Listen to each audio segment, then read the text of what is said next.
इस देश में 75 साल हो गए राजनीतिज्ञों को पाखंड करते करते, पर जनता समझ ही नहीं पाती। ये नेता आपकी भलाई का पाखंड करते हैं और आपकी भलाई होती नहीं है।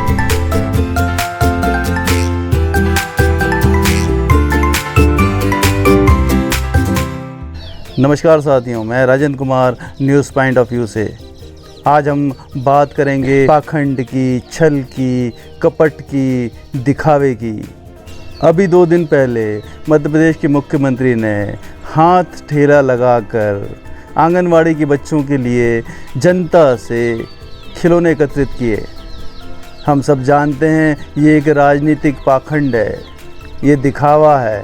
ये दिखावे के जितने कार्यक्रम होते हैं सब तयशुदा इंतज़ाम के साथ होते हैं। अधिकांश जनता ये जानती है, लेकिन जो नहीं जानते हैं वो इनके बहकावे में आ जाते हैं। एक तरफ तो ये जनता को दिखाने के लिए जनता से ही आंगनवाड़ी के बच्चों के लिए खिलौने एकत्रित करते हैं। दूसरी तरफ आपको आश्चर्य होगा कि आंगनवाड़ी के कार्यकर्ताओं को पूरे देश में 7,000 से 9,000 के बीच में मानदेय मिलता है और आंगनवाड़ी सहायकों के लिए पूरे देश में 4,000 से 5,000 रुपये प्रति महीने मानदेय मिलता है। आप समझ सकते हैं कि 5,000 की तनख्वाह में कौन अपना परिवार पाल सकता है। एक तरफ ये इस तरह का खिलौने एकत्रित करने का नाटक करते हैं, दूसरी तरफ ये आंगनवाड़ी के जो मकान किराए पर ले रखे हैं, जहां आंगनवाड़ी चलती है, उसका किराया तक नहीं भरते हैं। मुख्यमंत्री महोदय ने जिस कॉलोनी में ये खिलौने एकत्रित करने का नाटक किया है, उसमें अधिकांश लोग मध्यम वर्गीय परिवार के रहते हैं। मुख्यमंत्री महोदय को अगर खिलौने एकत्रित करना है तो पॉश कॉलोनी में जाइए, जहां सरकारी अधिकारी रहते हैं, उनसे लीजिए ना खिलौने और पैसे। लाखों रुपए में तनख्वाह उठाते हैं, ऊपर से भ्रष्टाचार करके ऊपरी कमाई करते हैं। सरकार जनता से कई तरह के टैक्सेस लेती है, property tax, toll tax, income tax, GST, पता नहीं सैकड़ों किस्म के टैक्स हैं। उसके बाद भी अगर जनता से खिलौनों के लिए पैसा मांगा जाए तो ये तो सरकार की अक्षमता है। पहले इस देश को अंग्रेज़ों ने लूटा, अफ़गानों ने लूटा, अरबों ने लूटा, मुग़लों ने लूटा, यूनानियों ने लूटा, पता नहीं किस किस ने लूटा है। आज़ादी के बाद इस देश के लोगों का लूटना रुका नहीं है। ये राजनीतिज्ञ लूट रहे हैं। कांग्रेस ने कई सालों राज किया गरीब हटाओ के नाम पे। गरीबी तो हटी नहीं, लेकिन कांग्रेस ज़रूर अमीर हो गई। इस देश में 75 साल हो गए राजनीतिज्ञों को पाखंड करते करते, पर जनता समझ ही नहीं पाती। आप पाखंड देखिए, एक तरफ सरकार शराब, तंबाकू और सिगरेट के नुकसान बताती है, लाखों करोड़ों रुपए के विज्ञापन बनवाती है, और दूसरी तरफ शराब के ठेके जगह जगह खुलवाती है शराब बेचने के लिए। राजस्व आना चाहिए, जनता मरे तो मरे। ये पाखंड नहीं तो और क्या है।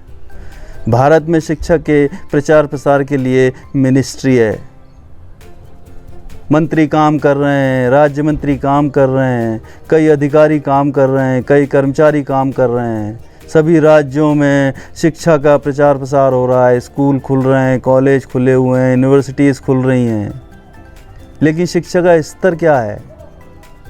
हमारे देश में पढ़ने कौन लोग आते हैं? बांग्लादेश से आते हैं, सूडान से या अफ़गानिस्तान से आते हैं, जहाँ की हालत हिंदुस्तान से भी ज़्यादा जर्जर है। हमारे समृद्ध परिवार के बच्चे पढ़ने कहाँ जाते हैं? क्या हिंदुस्तान में पढ़ते हैं? सब विदेश जाते हैं। हमारे देश के नेताओं के सारे बच्चे विदेश में पढ़ते हैं। जिनके हाथों में इस देश की शिक्षा नीति है, उन्हीं के बच्चे विदेश में पढ़ रहे हैं। आप चाहे राजनाथ सिंह के बच्चे देख लीजिए, विदेश मंत्री जयशंकर प्रसाद के बच्चे देख लीजिए, फाइनेंस मिनिस्टर निर्मला सीतारमण के बच्चे देख लीजिए, या प्रकाश जावड़ेकर के बच्चे देख लीजिए, सब विदेश में पढ़ रहे हैं। और देश की जनता बेहाली में, तंगहाली में, बेरोजगारी में जी रही है। यही है इन नेताओं का पाखंड। हमारे देश में इतना बड़ा स्वास्थ्य मंत्रालय है, कई कर्मचारी अधिकारी काम कर रहे हैं, कई अस्पताल खुले हुए हैं, लेकिन अस्पतालों में जाना कौन पसंद करता है? सिर्फ गरीब। कोई भी समृद्ध आदमी सरकारी अस्पताल में जाना नहीं चाहता क्योंकि कोई सुविधाएं ही नहीं है। सब अस्पताल जर्जर अवस्था में है, सब भ्रष्टाचारी बैठे हुए हैं। सारे सरकारी अधिकारी और नेता अपना इलाज विदेशों में कराते हैं या 5 सितारा अस्पतालों में कराते हैं हिंदुस्तान के। जनता को ये सब दिखता नहीं है। ये जनता के पैसों से ही इलाज कराते हैं। आप जो टैक्स का पैसा देते हैं उसी से इनका इलाज विदेशों में होता है। चाहे मनोहर पर्रिकर को देख लीजिए या सोनिया गांधी को देख लीजिए या केरला के मुख्यमंत्री विजयन को देख लीजिए या अनंत कुमार जी को देख लीजिए। सबके इलाज विदेशों में हुए थे या हो रहे हैं। जनता को समझना चाहिए ये उन्हीं का पैसा है और ये नेता आपकी भलाई का पाखंड करते हैं और आपकी भलाई होती नहीं है। एक तरफ चाहे वो कांग्रेस हो या कोई भी सरकार हो, भ्रष्टाचार पर नकेल कसने की बात करती है, लेकिन लोकपाल बिल पारित करने में इनकी जान निकल जाती है क्योंकि वहाँ इनका नुकसान होना है। 2008 में कांग्रेस के शासन में जब पेट्रोल डीजल की कीमतें बढ़ीं तो मुख्यमंत्री शिवराज सिंह चौहान साइकिल से मंत्रालय जाते थे और जब भाजपा के शासन में पेट्रोल डीजल और महंगाई बढ़ी तो दिग्विजय सिंह कांग्रेस के साइकिल से यात्रा कर रहे हैं।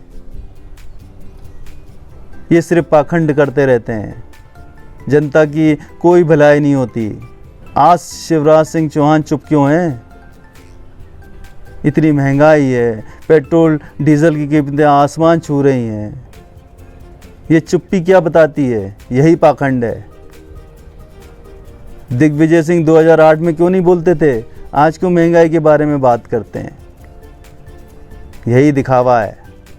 जनता को बेवकूफ़ बनाते बनाते 75 साल हो गए हैं। 2014 में जब आम चुनाव करीब थे, जब स्मृति ईरानी सिलेंडर सड़क पर रखकर खूब रोती थीं, खूब हल्ला मचाती थीं, खूब प्रपंच करती थीं, आज कहाँ हैं? आज जनता की परेशानी उनको दिख नहीं रही। उस समय 400 रुपये का सिलेंडर था, आज 1000 रुपये का सिलेंडर है। पर स्मृति ईरानी गायब हैं क्योंकि सत्ता मिल चुकी है उनको। भाजपा अच्छे दिनों की दुहाई देके महंगाई कम करने के नाम पर, पेट्रोल डीजल की कीमतें कम करने के नाम पर, रोजगार देने के नाम पर सत्ता में आई थी। आज क्या रोजगार मिल रहा है लोगों को? क्या महंगाई कम हो गई? क्या अच्छे दिन आ गए? जनता को धर्म के नाम पर, मंदिर मस्जिद के नाम पर बहका दिया जाता है। यही पाखंड है। अगर कोई भी नेता 2 दिन के लिए ही अगर विधायक बन जाए या सांसद बन जाए या राज्यसभा का सांसद बन जाए तो ज़िंदगी भर पेंशन पाने का अधिकारी हो जाता है। लाखों रुपए हर महीने इनको भत्ते के रूप में और सैलरी के रूप में मिलते हैं जन सेवा के नाम पर। जनता के पैसों से ही, जनता की सेवा के नाम पर नेताओं के शाही ठाट बाट क्या जनता को दिखते नहीं हैं? जनता को समझना होगा कि जनता को लालची, बेईमान, मक्कार, भोगी और अहंकारी नेता नहीं चाहिए। जनता को चाहिए सहज नेता, ईमानदार नेता, जो जनता को जातिवाद से, धर्मांधता से, बेहाली से, तंगहाली से मुक्ति दिला सके। नमस्कार।